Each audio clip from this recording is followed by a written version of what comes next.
This is Jay Sword. Today I'm going to be bringing you my review of DC Comics' new movie, Suicide Squad. Before I get started, I just want to let you know that I'm more of a casual fan of DC Comics. I'm not hardcore into comics myself, but I do enjoy the characters. I do enjoy the movies, the animated features, and so forth. It's just the actual comics themselves I don't really get into as much.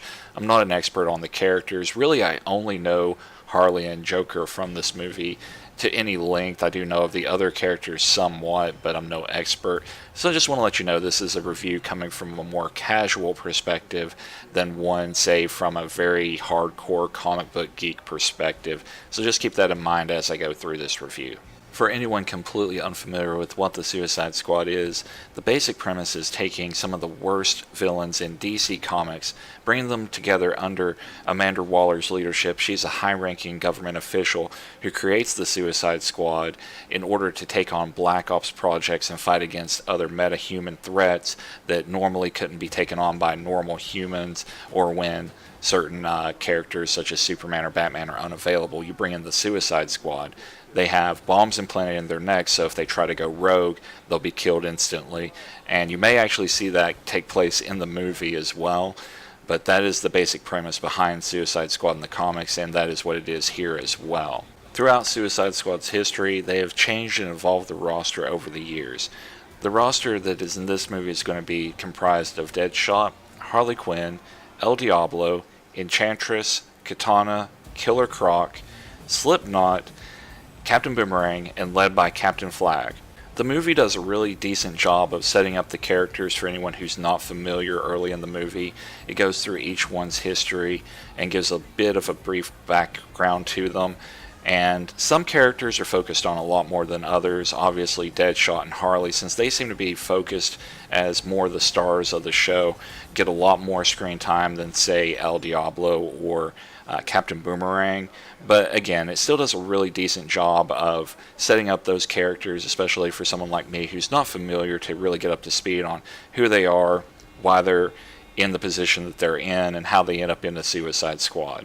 Going back to how the film really focuses on Deadshot and Harley in particular, this can lead some of the other characters to feeling underrepresented.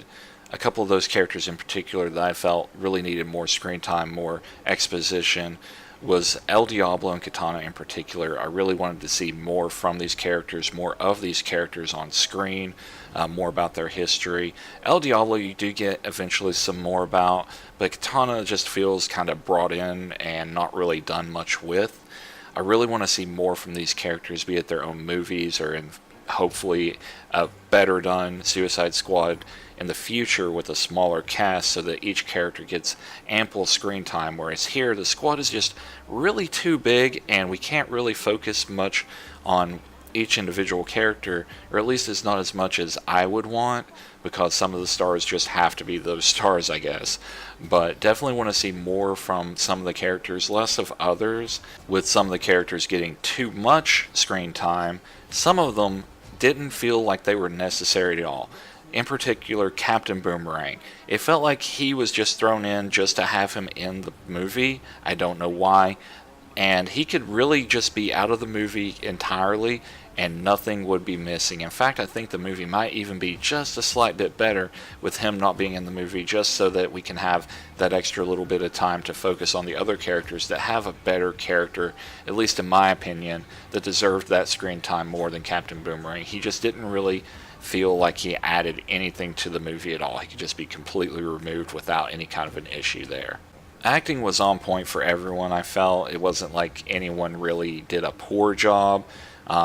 Again, it just goes back to that issue of where certain characters were on more than others. Will Smith definitely plays a really good Will Smith, as he does in every action movie. I say that because even though I'm a big fan of Will Smith, I love seeing the Will Smith action blockbuster that comes out usually every summer. It just feels like he plays the same kind of character, same kind of guy in every kind of action movie he's in, and it's no different here. Again, he does a good job at that character, and I'm not familiar with Deadshot, so I'm not sure if that fits Deadshot's character from a comic standpoint. But again, it just feels like it was Will Smith being Will Smith. Harley Quinn, of course, was definitely done well. The accent wasn't as pronounced as you're used to from, say, the animated series or some of the more recent video games. But it was there. It was more held back. It does come back. It does come out more in some scenes than others, but it was good enough. I didn't feel like it was too missing or too overdone. It just sort of hit that right amount for this version of Harley Quinn. Now to address the elephant in the room, Jared Leto as the Joker. He's in the flashbacks for Harley to show how she became Harley Quinn from Harleen Quinzel, but he's also in the present time as well. He's thrown in as a bit of a wild card, so to speak, that will kind of screw things up for the Suicide Squad during their mission. But as far as his take on the Joker, in my opinion, it was absolutely the worst Joker out of any that have been presented so far. One of my friends, when we were talking after the film, compared him to the Juggalo Joker from Batman Brave and the Bold, I believe, or maybe it was The Batman. I can't remember which animated series that was from, but it just didn't feel like an authentic Joker character. You look at prior actors such as Jack Nicholson or Heath Ledger, and you look at how they played the Joker, and it feels more authentic. They really took that character and made it their own for that particular film. They really just got into the character, whereas Jared Leto, it feels like he's more of, imagine that cool guy that you know who's not really that cool. He's dressed up as the Joker for Halloween. He's trying to act the part, and he thinks he's just the coolest guy in the world. He thinks he is the Joker, but all he's doing is really pissing everybody off, and nobody really buys the act. That's the kind of Joker acting I'm getting from Jared Leto in this movie. It just, every time I saw him on screen, I couldn't wait for him to get off. It just seemed like he was trying to be the Joker that everybody thought, or how everyone thought the Joker should be, but not his Joker. He didn't take control of the Joker. He didn't do Joker his way. Or I could be wrong. There are reports that he was doing method acting, that he was really getting into the character that at least that he had created, that he was doing stunts on set that was really annoying to the cast and crew. There were reports of him sending dead rats, used condoms, and other just really just nasty things. Nothing that any sane person would really do. And honestly, I was just wanting him off the screen every time I saw him, get back to the Suicide Squad, which is what I came to see. Anybody could have done a better Joker, in my opinion. I would have rather seen Nicolas Cage as the Joker. I was seeing him ham it up and act like a goofball so many times. I think he could actually do a decent Joker compared to Jared Leto, but it was definitely a down point on the movie to see him on screen as the Joker. Luckily, he's not in the film as much as the marketing material would lead you to believe, but even that little bit that he is still too much in my opinion. Moving on, this being a comic book movie, of course, it's going to be action-oriented, and this one's no exception. But it does seem like there is a lot less action than at least I anticipated. I wanted to see more action scenes. I wanted to see bigger action scenes with all of our cast. But it just seems like the character development, where there were so many members of the Suicide Squad present, everybody had to get their own screen time, get a little bit of background, that it just got in the way of the action. And that's only one of the problems I was able to find with the action. Another one that was really just stand out to me is the action scenes were too dark. And I don't mean dark as far as tone either. I'm talking visually dark. It's hard to see what's going on because your enemies, your bad guys, they are basically all black, basically featureless. You can't really make out anything on them. In that dark environment, they just really blend in and get lost in what action the characters are doing. That action also feels really just constrained, very claustrophobic.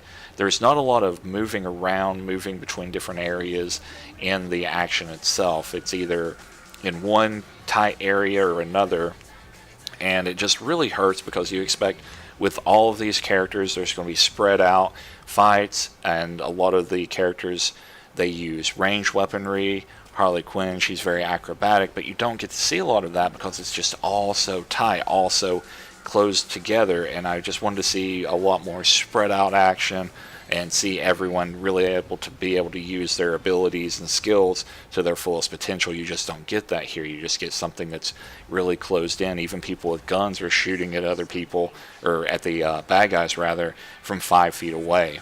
And these bad guys don't feel threatening at all. They're literally the equivalent of the Putty Patrol from the Power Rangers, if you remember that. That is basically what these enemies are in this movie, with the exception of the two main antagonists that we'll get to later. And it just doesn't feel like at all at any time that the Suicide Squad is in any real danger. There are a few times when you're like, oh, they might have got caught or something, but they're not really ever in any danger. They're always well above any kind of threat that's presented to them in this movie. And it's really disappointing. It takes away the stakes of the movie. It just takes away from the action itself. One scene in particular that just stood out to me was Deadshot is shooting a lot of the enemies. He's doing it really cool. He's shooting them all, not missing a shot like his power is. But he's standing still on a cop car doing it. Everybody else is just watching in awe, and he's just shooting them as they run towards him. And I mean, as cool as it was from like, oh, he's not missing anything, he's not moving, nothing's really moving, it's just a standstill, and it's far away from him too. Like the camera is far away from a backside angle a lot of the times. It just feels like a lot of the cinematography was off, and they could have done a lot better with the editing as well, and that's going to be a recurring complaint throughout this review. And then moving on to the main villains, I don't want to give away who they are, I don't want to spoil it, but they're very, very hands-off. And that, again, goes sort of back to that Power Rangers reference I made before with the Putty Patrol. You know, you would have Rita Repulsa, you would have Lord Zed. They would just be hanging out on the moon, sending their Putty Patrol down to weaken the Power Rangers, which really they would just get beat up, and then send down their Monster of the Week to fight the Power Rangers. And it feels very, very similar here, except there's no Monster of the Week. You could consider something to be a Monster of the Week. I won't spoil it again, but again, it's just you've got your lackeys, these nondescript, cookie cutter enemies that are thrown at the Suicide Squad, easily dispatched. Then you've got the main bad person, and then their subordinate, who, again, you could sort of take as that Monster of the Week kind of character. But it just doesn't ever, again, it just doesn't ever seem like they're in any real danger. And where the main villains are so hands off, they're always removed from the action.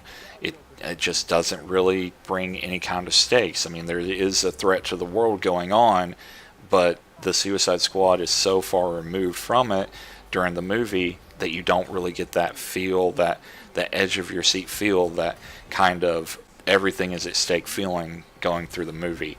And a lot of times they'll be just casually walking through the city, going to their destination. Nothing hindering them at all. It's just completely empty streets, some devastation around them, but they miss the party, I guess, because they're just trotting along, doing their own thing, and then they'll get to the fight scene, they'll do it, then they'll move on, and so forth. And it just really feels like, again, the action was lacking, the stakes were lacking. They really could have just done a better set of villains, a better set of enemies for them to fight to get to the villains. Again, the lackeys just needed something more to actually feel like they were a threat, and they just didn't show there at all. This all culminates in the final battle between the Suicide Squad and our two antagonists. There are some parts during this battle that are really badass, one in particular, but overall it just felt, again, more of this hands-off, removed from the action kind of conflict that we've got going on. Once the subordinate enemy is killed off, you've just got the main antagonist, and they don't really do a good job of fighting or putting up any resistance. They do a little bit of fighting with the Suicide Squad. It's kind of just here, there. Again, it has that same problem of the darkness in this scene as well. It's just so dark that it's really hard to keep up with what's going on. And that being said, the action just isn't that good, because it's at this point, I believe it's 6-on-1, and it's really hard to do that, especially if it's one hero against 6 villains. That's one thing, but when it's 6 heroes against one villain, it's kind of hard to do. So it really just ended up being lackluster and kind of an anticlimactic battle to end it out. That being said, the final culmination of everything wasn't terrible, but it did have some impact with characters being there for one thing and one thing only. You'll know what I'm talking about if you've seen the movie. But overall, just kind of anticlimactic. Not the worst battle in the world, definitely. I've seen worse, but Again, just like so much in this movie, it could have been so much better with better editing, better cinematography, the lighting. Everything is there. It could just be so much better if it was just done a little bit differently. And that is my biggest disappointment with the movie. All the ingredients are there to make a really great, spectacular even, superhero style movie that's something different than what we're used to, but they really just dropped the ball with putting it all together. The editing could be way better, the cinematography could be way better. It's not a terrible movie, but it's so much potential that you're looking at. It just can't help to be disappointed when you see it all come together in such a way. And what really baffles me is there are some scenes in the movie that just seem to be completely pointless, while other scenes that were in the previews that were really good, in particular the one where Harley asks El Diablo what he's having to drink at the bar and he says he'll have water, completely absent from the movie. Doesn't make any sense why they would take out such a good scene and replace it with such insignificant, pointless scenes. I really want to see a director's cut of this movie where they recut it, redo what film is in it and what is not, and hopefully actually get the movie that we should have got. Maybe an R-rated movie as well, because this being PG-13, I really think it held the movie back as well. I did leave the theater really wanting to see this become a franchise. I do want to see a sequel to Suicide Squad that's a bit more scaled down as far as the team is concerned. Make it a four-man team instead of 6, 7 as we got in the movie. Have Amanda Waller, of course, in the background as well, leading the squad. But definitely want to see that going forward. That way we can have more screen time allocated to each character. Everybody gets the amount of screen time they need to be able to develop and show their character. Whereas in this movie, again, it was just one or two that really got focused on, and then the rest were just kind of as needed. Definitely want to see that. Definitely do not want to see Jared Leto back as the Joker. He was terrible. There were some hints at a sequel and his possible return. I'm hoping that can be retconned or something, or just completely forgotten, because we don't need Jared Leto as the Joker. Just this movie does not really deserve all the hate that it's getting. Definitely a lot better than what the aggregate review on Rotten Tomatoes is. I believe it was 27 when I looked earlier. Definitely better than that, but again, it's a movie that is flawed with a lot of potential, and a sequel could really bring it up to where it could actually be. That being said, my review, scale 1 to 5, where 1 is irredeemable, 5 is really good, 3 is middle of the road, not great, not terrible either. I'm definitely going to go with a 3 on this, because again, it's not a terrible movie, it's not even a bad movie, but it's just so shy of reaching that really good status, or even a great status, because of how the movie was mismanaged. It could with a little bit of editing, with a little bit of better cinematography, this could be an easy 4, no questions asked.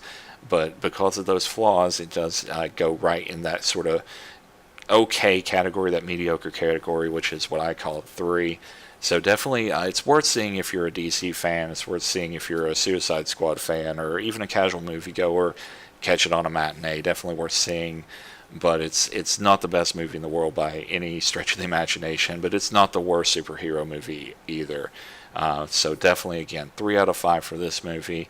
I enjoyed it for what it was. I went in not knowing what I was going to get, and still, walked away like, this is pretty good. So anyways, thanks for watching my review of Suicide Squad. Look forward to more movie reviews and other gaming content on the way. If you like this review, definitely give it a thumbs up. If you have any comments, definitely leave a comment below. If you agree, disagree, or anything that I missed, definitely let me know. Thanks for watching. Have a great day.